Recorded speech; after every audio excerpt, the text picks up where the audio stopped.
காலை நேர பிரதான செய்திகளின் ஊடாக நர்மதா சிறில் முதலில் தலைப்பு செய்திகள். மக்கள்களுக்கு பொறுப்பு கூறும் இந்த அரசாங்கத்தை வீழ்த்த திருடர்களும் ஊழல்வாதிகளுமே கனவு காண்கின்றனர். டெங்கு நோயினால் 17 பேர் உயிரிழப்பு. ஈரான் ஒப்பந்தம் குறித்து இன்னும் திருப்தி இல்லை என்றும் திட்டவட்டம். இனி விரிவான செய்திகள்.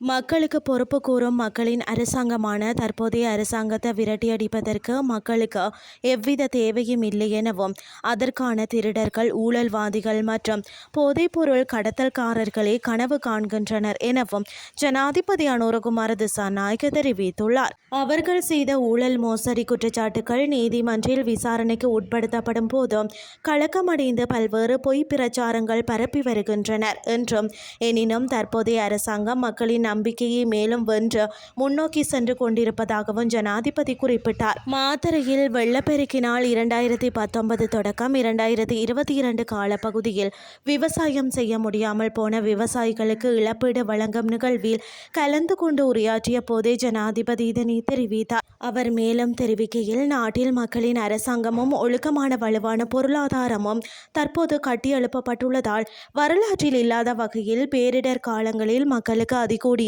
இழப்பீட்டு தொகையை வழங்க முடிந்துள்ளது. ஏதேனும் சேதம் ஏற்பட்ட குறுகிய காலத்திற்குள் இழப்பீடு வழங்க வேண்டும் என்பதே அரசாங்கத்தின் நிலைப்பாடாகும்.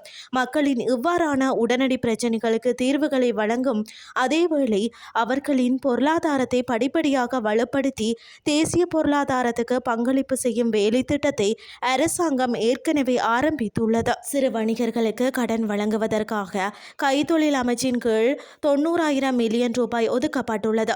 கிராமப்புற மக்களின் பொருளாதாரத்தை வலுப்படுத்துவதற்காக நடைமுறைப்படுத்தப்படும் பிரஜாசக்தி வேலை திட்டத்திற்காக 2026 ஆண்டிற்கு 25 மில்லியன் ரூபாய் ஒதுக்கப்பட்டுள்ளது.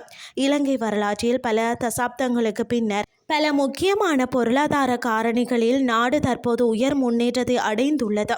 பொருளாதார தரவுகள் மட்டுமின்றி மக்களின் வாழ்க்கை தரம் எவ்வளவு சுலபமாகிறது என்பதை கொண்டே நாட்டின் பொருளாதார வளர்ச்சி பிரதிபலிப்பதாகவும் அவர் மேலும் தெரிவித்துள்ளார். இந்த ஆண்டில் இதுவரை டெங்கு நோயினால் 17 பேர் உயிரிழந்துள்ளனர். உயிரிழந்தவர்களில் 9 வயது மற்றும் 2.5 வயதுடைய 2 சிறு குழந்தைகளும் அடங்குவதாக தேசிய டெங்கு கட்டுப்பாட்டு பிரிவின் சமூக மருத்துவ நிபுணர் வைத்தியர் பிரசில்லா சமரவீர தெரிவித்தார். இன்றைய நிலவரப்படி இந்த ஆண்டில் பதிவாகியுள்ள டெங்கு நோயாளர்களின் எண்ணிக்கை 32,071 உள்ளது.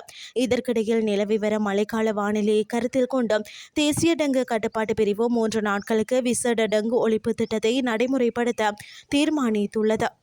இனி வெளிநாட்டு செய்திகள். வார இறுதியில் ஒரு உடன்பாடு எட்டப்படும் நிலையில் இருப்பதாக கூறியிருந்த போதிலும் அதை எட்டுவதில் தனக்கு எந்த அவசரமும் இல்லை என்று அமெரிக்க ஜனாதிபதி டொனால்ட் ட்ரம்ப் திட்டவட்டமாக கூறியுள்ளார். வெள்ளை மாளிகையில் நடந்த அமைச்சரவை கூட்டத்தில் பேசிய ட்ரம்ப் இந்த விடயத்தை சுட்டிக்காட்டியுள்ளார். ஈரான் மிகவும் உறுதியாக உள்ளது. அவர்கள் ஒரு ஒப்பந்தம் செய்ய மிகவும் விரும்புகிறார்கள். இதுவரை அவர்களால் அதை எட்ட முடியவில்லை. இதில் எங்களுக்கு திருப்தி இல்லை. ஆனால் விரைவில் திருப்தி அடைவோம். இல்லை என்றால் நாம் இந்த பணியை முடித்துவிட வேண்டியிருக்கும் என்றும் அவர் தெரிவித்துள்ளார்.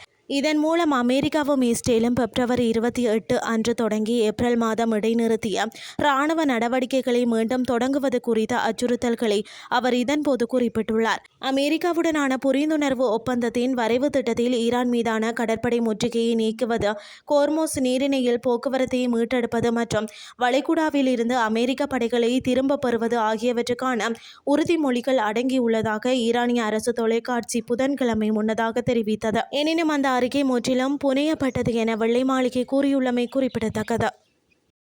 இத்துடன் செய்திகள் யாவும் நிறைவடைகின்றது. அடுத்த இரவு 8:30 எதிர்பாருங்கள். நன்றி.